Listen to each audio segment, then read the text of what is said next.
And we have another question for you, Prof, from Sister Ain Rosli. Assalamu alaikum, Prof. I have one question. Is it possible to measure the barakah, or how we can tell that the person is aware that he or she feels the barakah in their life? The signs, Prof, if there is any. Yeah. It's quite interesting. It's an important question. So a lot of people are asking, how can we measure the intangibles? Barakah is intangibles. So at one time, we at Islam were thinking of how of proposing or formulating a kind of approach to tangibilize the intangibles. To tangibilize the intangibles, because as I said, many of us are entrenched or controlled by the Western ethnocentric mind, which is really entangled with a scientific mind. We can hardly say that it is barakah because we cannot see the barakah. Actually, barakah measurable in a quantitative way is quite difficult. But it is measurable through your experience, through your feelings, inshallah, through your feelings. And the main feelings that we can see that we are in the barakah of Allah subhanahu wa ta'ala, number one is when we feel peaceful at all times, whether we are having problems or having happiness, but it doesn't interrupt your heart. You feel very peaceful, and also you feel qana'ah, you feel enough in what you have, and you feel alhamdulillah, you feel thankful to Allah subhanahu wa ta'ala. So meaning that it is can be said as you are having the barakah of Allah subhanahu wa ta'ala if the dunya doesn't really disturb you, doesn't really interrupt your heart, whatever that comes to you, and then you accept it by the permission of Allah subhanahu wa ta'ala. Or, we can always see there are people who are having a very little risk, for instance. The labor, for instance, they are only having 1,000 ringgit or 1,050 ringgit per month with a wife and also 4 or 5 children.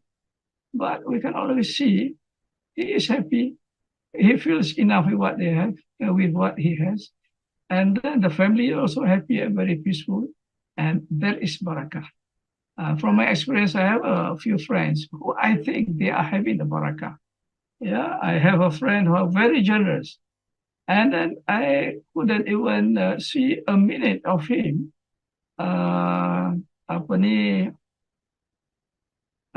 having problems, or at least at his face.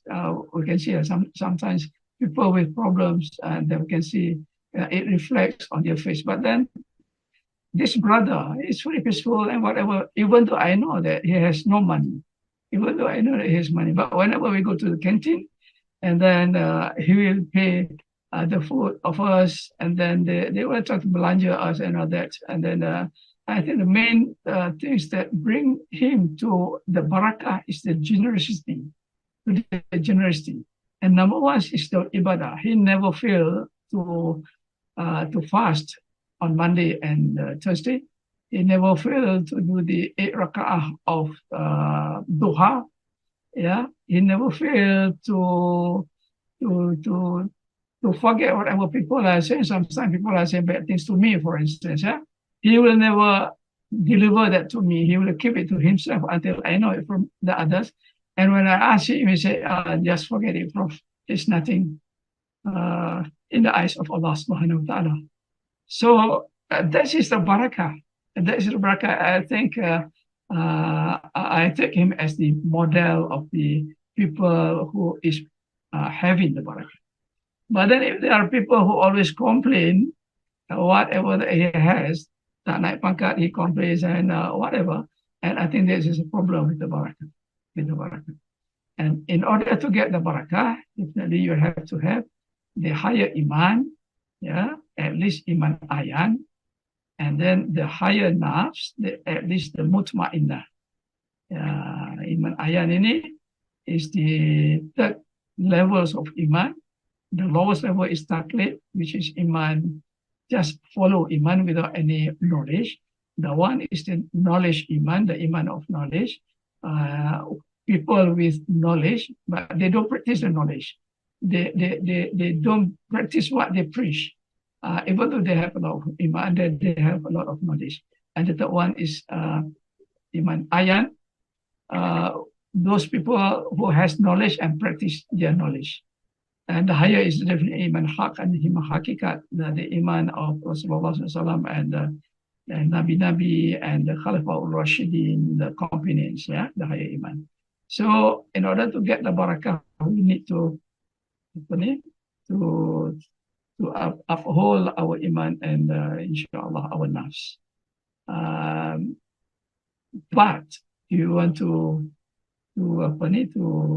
measure the barakah, probably you can use the approach by using the proxies, for instance. Yeah, the proxy says, for instance, there are people who are looking at religiosity of a community, for instance. Yeah, so they use the proxies to look at it. So how many times they go to the mosque, how many times they do the fasting, so many times, so they do that infaq and all that. So that becomes a proxies.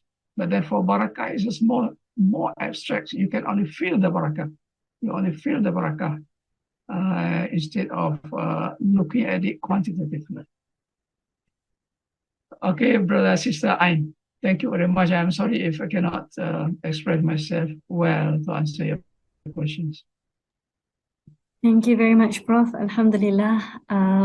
That gave us another enlightenment, yeah, inshallah, to get the peace and tranquility. Of course, no money can buy it. Yeah, we cannot get it from others, but only Allah can actually give that feelings of qana'ah, that feeling of blessed within us. So may we be the ones who are be granted by Allah that feelings, and may we practice and steadfast in His path to undergo whatever that He has made or determined for us as taqdir, to the best of our ability, inshallah. May I give some minor comments on the question about barakah?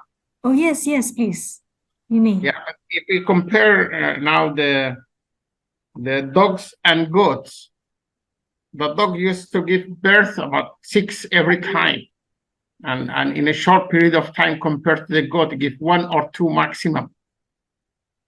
And in worldwide, we can find a lot of goats and very few dogs worldwide if you want to compare the amount. And during the Hari Raya Qurban, everyone can find a goat and slaughter, and during Akikah every time. But if you search for dogs, by that means you will not find that amount. That's the kind of barakah, in that although they have little, also the kind of barakah, if someone feels healthy all the time, although he's poor, he doesn't have enough income, but he's healthy, his kids are healthy, his wife is healthy, and they're happy, they enjoy their life, they eat little, but they are healthy, they are good, the kids are successful in their schools. All that kind of barakah is intangible, that we cannot count, but we feel it. We feel satisfied for your life. That's a lot of barakah, a kind of barakah. Or when you pray, you can make full sujood, full ruku' without sitting on the chair. All that kind of barakah. We have health, we can do it that way. We can walk, we can, everything you can sleep comfortably. Well, you need to take tabs or take some drugs to sleep. You feel comfortable after praying. You feel satisfied after you do the Zuhur prayer. Then you feel happy when you go for prayer. When you feel happy when Ramadan comes, not when Ramadan left us. That kind of barakah. There's a lot of things of barakah. You cannot, and it's uncountable. That is the ni'matullah. Every ni'mah from Allah is barakah. So that I can talk a lot about this, but I think the time will not allow. However, anyone feel happy every day, sleep and wake on time, wake for Fajr prayer, he already has a lot of barakah. Thank you, Prof, for your kind. Thank you. I enjoy your talk very much. Alhamdulillah, alhamdulillah. Thank you very much. Thank you for the explanation. Thank you very much, Dr. Al-Wathiq. MashaAllah, yeah, barakah can comes in different forms. Yeah, only one can feel it.